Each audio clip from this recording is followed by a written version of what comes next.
You can't keep acting like this, Liam, Vanessa Sinclair sighed, adjusting the sparkling diamond bracelet on her wrist. Our guests will notice something's off.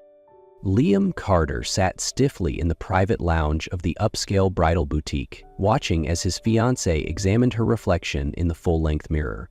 The custom-designed wedding gown, the flawless makeup, the poised elegance. Vanessa was everything society expected in a perfect wife. Everything's fine, Liam muttered, loosening his tie slightly. Is it? Vanessa turned to him, arching an eyebrow. You're a world-class architect, Liam. You negotiate multi-million-dollar deals, handle impossible deadlines, and yet you're nervous about a wedding? A wedding is different, he said. It's not just business. Vanessa let out a soft chuckle, smoothing the fabric of her dress.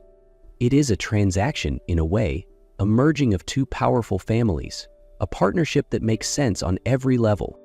Liam forced a smile, but the weight in his chest only grew heavier. In just 1 week, he would marry Vanessa Sinclair. Beautiful, intelligent, ambitious. She was the perfect choice, on paper. Standing up, he adjusted his suit jacket, feeling suffocated in the lavish boutique. I need some air, Liam said, walking out before Vanessa could protest.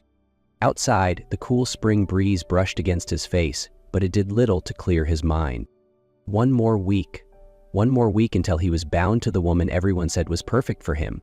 So why did it feel like he was making the biggest mistake of his life? The rehearsal dinner was held at an upscale restaurant in the heart of New York, where crystal chandeliers cast golden reflections on fine wine glasses. Everything was perfect, just as Vanessa had planned.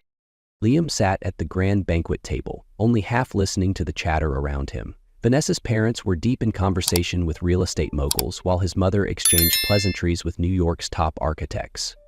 He tightened his grip around his glass, feeling more like a chess piece in a game he never agreed to play. You okay? Vanessa leaned in, whispering, her poised smile never faltering.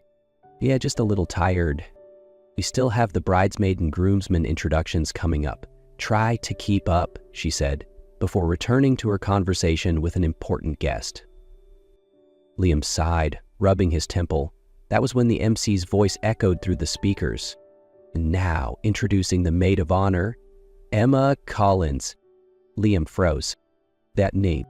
His head snapped up, heart pounding, and then, amidst the applause, a familiar figure stepped onto the stage. Emma, the woman he once loved more than anything, the woman who left without a word, the woman he had spent years trying and failing to forget. And now she was standing there, just a few feet away, bathed in golden light. Liam held his breath. A wave of dizziness swept over him. Emma Collins wasn't just a memory anymore. She was back. Liam stood on the restaurant's balcony, taking a deep breath as he tried to steady his pulse. Inside, the sound of laughter and conversation carried on, but it all felt distant, muted beneath the storm raging inside him. A voice called out behind him, soft, yet powerful enough to stop him in his tracks. Liam. He turned. Emma stood there, the glow of the city casting a soft halo around her face. Time had passed, but her eyes, those same eyes that once held his entire world, hadn't changed. 1,000 questions burned on his tongue, years' worth of anger, confusion, and heartbreak fighting to be spoken. But looking at her now, he didn't know where to begin. I didn't expect to see you here, he finally said, his voice rougher than he intended. Emma clenched her hands together, as if weighing her words. Vanessa and I were close in college. When she asked me to be her maid of honor, I didn't think I'd be seeing you like this. Really? Liam let out a humorless laugh. Because I remember you never even saying goodbye. Emma looked away. I didn't think you'd want an explanation. Don't act like this was my choice, Emma. His voice sharpened. I deserve to know why. Silence stretched between them. Emma gripped the railing, her gaze locked on the skyline. Liam, she started, then stopped. What happened? He pressed, patient but relentless. She took a deep breath, as if fighting an internal battle. It doesn't matter anymore. It doesn't matter? Liam scoffed. Then look me in the eye and tell me you never loved me, that you left because you didn't care anymore. Emma shut her eyes for a long moment. When she opened them, The pain inside them made his chest tighten. "It wasn't like that," she whispered. "Then what was it?" She bit her lip, hesitating for what felt like an eternity. And when she finally spoke, her voice was barely audible over the wind. "Your mother came to see me." Liam went rigid. Emma turned away, but it was too late. He had already seen the hurt in her eyes. Liam had never felt so completely out of control. He walked into his apartment past midnight, tossing his suit jacket onto the couch, his hands still shaking from the anger simmering beneath his skin. His conversation with Emma replayed in his mind like a broken record. "Your mother came to see me. She told me I wasn't good enough for you. She wrote me a check and told me to leave." But the words that shattered him the most were Emma's next ones. "I didn't take it." Emma hadn't taken the money. She hadn't left because she was bribed. She left because she thought she was doing what was best for him, because she loved him. Liam clenched his fists. His mother had orchestrated his entire life in ways he had never realized. She hadn't just shaped his career. She had stolen his chance to choose his own love. He pulled out his phone. Dozens of messages from Vanessa lit up the screen. "Where are you? Tomorrow is our big day, Liam. Get your head straight. Everything is perfect. Don't ruin this." "Perfect?" Liam let out a bitter laugh. Perfect for who? For his mother? For Vanessa? For the elite society they lived in? Or for him? He tossed his phone onto the table, leaning against the wall, staring blankly at the ceiling. Could he really go through with this? The next morning, Liam stood in the groom's dressing room, staring at his reflection. The expensive tuxedo fit perfectly, not a single flaw. But the man in the mirror felt like a stranger. The door swung open. It was Mark, his best man and oldest friend. "You good?" Mark asked. But as soon as he saw Liam's expression, his smile faded. "Don't tell me you're thinking about running." Liam took a deep breath, his voice quiet but firm. "I can't do this, Mark." Mark's eyes widened. "Are you insane? This is the wedding of the year. Do you have any idea what kind of fallout this is going to cause?" Liam exhaled slowly, a strange sense of clarity washing over him. "I know, and I don't care." Liam stood at the altar, feeling suffocated in the perfectly tailored tuxedo his mother had chosen for him. Vanessa stood across from him, radiating confidence and grace. Around them, hundreds of guests watched in anticipation, waiting for the flawless moment to unfold. Emma stood among the bridesmaids, just a few steps away. She wasn't looking at him. Or maybe she was forcing herself not to. The priest began to speak. "Liam Carter, do you take Vanessa Sinclair to be your lawfully wedded wife, to love, honor, and remain faithful to for all the days of your life?"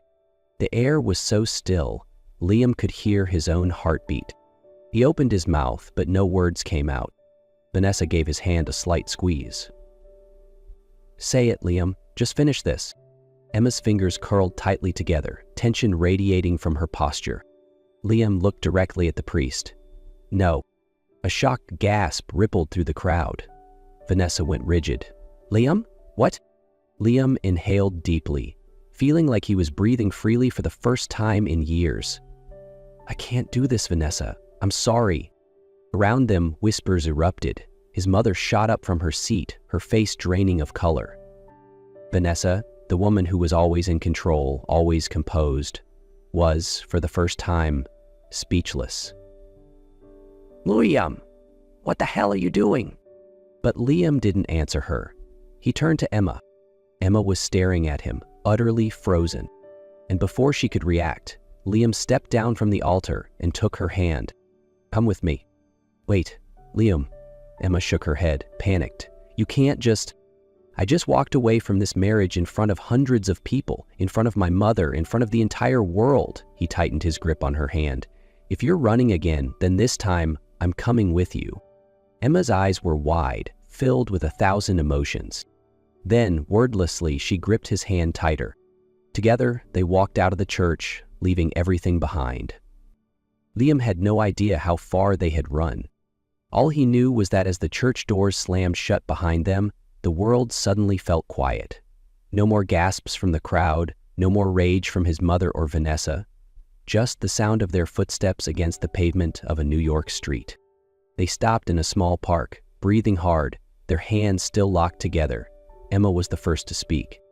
"Liam, you just walked out of $1 million wedding in front of hundreds of people." Her voice trembled. "Do you even realize what you just did?" Liam laughed, an actual, genuine laugh, not the forced kind he had been perfecting for years. "I think, for the first time in my life, I did something I actually wanted." Emma bit her lip, her expression a mix of panic and something else, something softer. "Liam, you just lost everything. Your career, your reputation, the life you built." "No, Emma." He shook his head, looking her straight in the eye. "I just found myself." A long silence stretched between them. Emma blinked, as if trying to process everything that had just happened. "So what are you going to do now?" she asked quietly. Liam took a deep breath. "Start over." "With me?" Emma's voice was cautious. Liam held her gaze, his expression steady. "No, with myself first. You were right. I need to figure out who I am, not for you, but for me. But," he gave her hand a gentle squeeze, "I also don't want to lose you again." Emma looked down at their joined hands, then slowly let go. "Liam, I can't be the only reason you change. I won't make that mistake again." He nodded, respecting her words. "Then, can you give me a chance to prove I can stand on my own?" Emma was silent for a long moment before finally smiling. "All right, but there are no shortcuts this time, Liam." He smiled back, lighter than he had felt in years. "I don't need shortcuts anymore." This time, they didn't run. They walked, one step at a time, toward a future that was uncertain, but real. 3 months later, Liam stood by the window of his small apartment, looking down at the bustling streets of New York. No more lavish parties, no million-dollar deals, no office at the top of a skyscraper. After walking out of his wedding, his mother had cut him off financially, his company refused to take him back, and his former business partners quickly turned their backs on him. He had lost everything. And yet, for the first time in his life, he had no regrets. He had rediscovered his passion, not soulless high-rises, but spaces that actually mattered. Now he worked on community architecture projects, helping transform forgotten neighborhoods into creative spaces where artists and everyday people could express themselves freely. His coffee cup rested on the table as his phone buzzed. "Emma Collins sent you a message." His heart beat a little faster as he clicked it open. "There's a small art exhibit at the community park today. Want to come?" He didn't have to think long. His fingers hovered over the keyboard. "Just to look at paintings?" A moment later, Emma replied, "Coffee too, if you want." Liam smiled. No grand promises, no rushed expectations, just two people, starting over in their own way. He grabbed his keys and stepped out of his small but hopeful apartment, walking toward a place that, maybe this time, truly felt like home. 1 year later, Liam stood in the middle of the small garden, strings of warm lights glowing above him. It was a space he had designed himself, turning it into a community art haven. But tonight, it wasn't just about art. Tonight, it was about her. Emma stood just a few feet away, guiding a group of children as they put the finishing touches on a mural. Paint smudged her hands, and her eyes sparkled as she laughed with them. Liam's heart pounded. He had spent the past year rebuilding his life, a life he chose. No more family expectations, no more elite society dictating his every move. Just him, his passion for design, and her. Emma turned, surprised to find him standing there, holding a small velvet box. "Liam?" She frowned slightly, confused. He took a deep breath and stepped closer. "I once stood in front of hundreds of people, about to say vows to someone I didn't love." Liam's voice trembled slightly, but his eyes held nothing but certainty. "Today, I don't need hundreds of people. I just need one." Emma's eyes widened as he knelt down. "I spent too long not realizing that the most important thing in my life was you," Liam said, opening the box to reveal a simple yet elegant ring reflecting the golden lights above them. "And this time, I want to do this right. Emma Collins, will you marry me?" Emma froze, tears welling in her eyes. She didn't need to think, she didn't need to run. She nodded, a brilliant smile spreading across her face. "Yes, Liam, yes." Applause erupted from the people around them. "Mark, Emma's colleagues, the friends they had made along the way. But for Liam, only Emma mattered. 1 week later, they had a small wedding in that very same garden. No media, no whispers from high society, just friends, the children Emma taught, and the people who truly mattered. Emma walked down the aisle, this time as his bride. Not an arrangement, not an obligation, but love. Liam smiled as she took his hand, knowing that this time he had made the right choice.